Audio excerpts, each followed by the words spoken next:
Hey, it's Laura here from Winter Family Cooking. Today we are making Navajo tacos.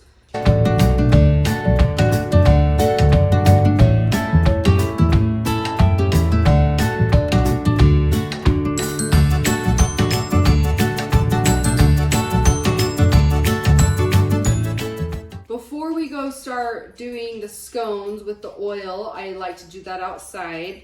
I'm going to get all the things that we typically put on top of the scones ready. So that includes chili with cheese, tomatoes, and green onions. So I'm going to go ahead and get those ready, and then I will start doing the oil at that point.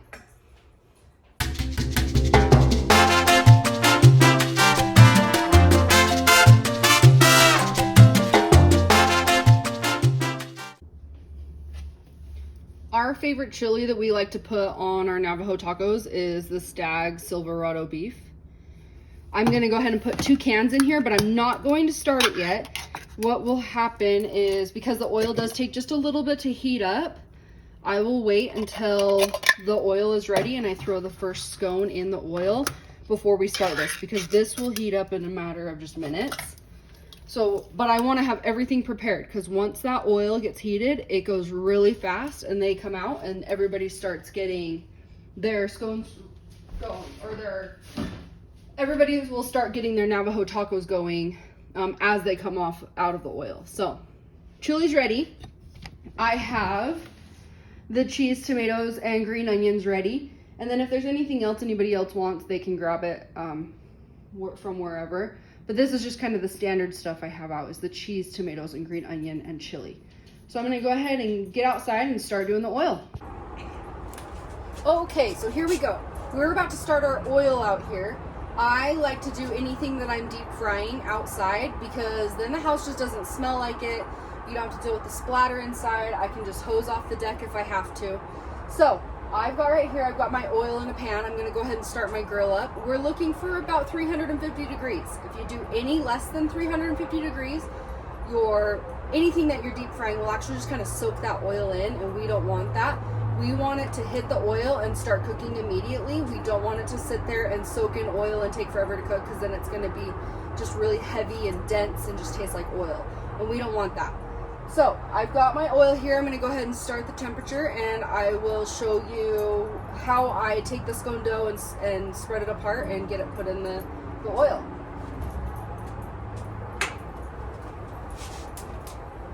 So I love the fact that my grill has the burner on the side. It makes it so much easier. If you don't have a burner on the side of your grill, if you have a camp chef or anything like that, or even just a hot plate that you can bring outside to do it all outside, that's the best. I have brought my camp chef out here and done it before, but when we had to get a new grill, I just made sure I had a burner on the side just to make this so much easier, so you're not having to lug out the camp chef or whatever you have to use to do this. So it's heating now. I just have, this is roughly about a ½ inch to 1 inch of oil is all I've got. I will wait for that to heat up to about 350 and we'll start the scones. All right, oil should be about 350 degrees. I'm gonna show you a couple different tricks that you can do to check to see if it's ready. So first one is with a wooden spoon.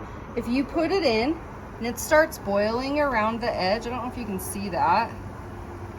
That means that the oil is typically right around 350 degrees with how much it's boiling. If it isn't boiling that much, you need to make sure you let it sit a little bit longer. Another thing you can do is you can always check it with a temperature probe. So we can stick this in here and see what it says. It's about 360 set. Well, it's up a little bit higher than typical, but that's probably because I've got it on so high.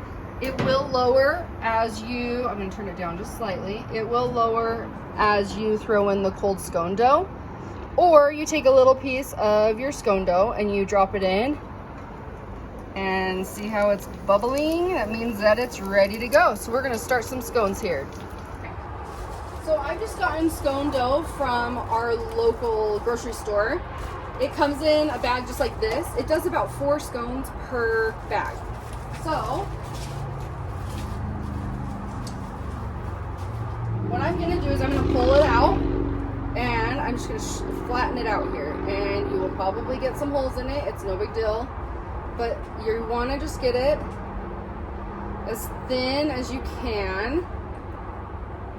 Like I said, you may get some holes, which is no big deal. You can push it back together. Start pulling it apart here.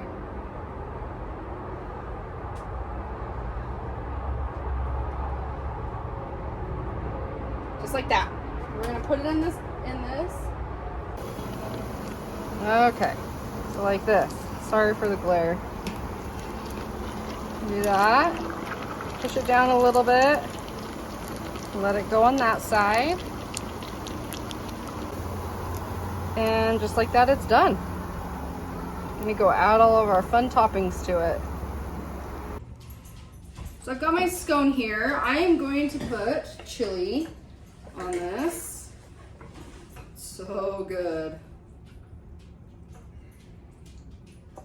You can put whatever you want on these. We love, like I said, chili and cheese. Jam is really good too. And green onions. And tomatoes. Gotta get this cheese, all this cheese here. And another really good thing on them with all of this is sour cream.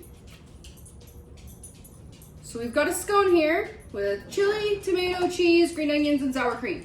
Perfect way to eat it. Another way to eat it with your scones is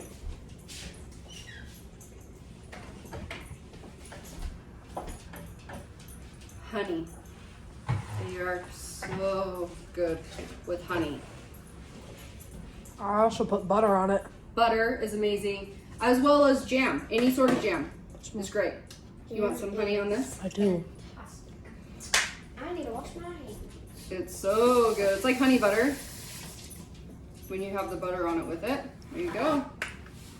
Yummy, yummy. I'm gonna enjoy my meal. Thanks for joining me. I hope this helps give you some tips and tricks. Steven's dumping honey all over the floor right now. Thanks for joining me.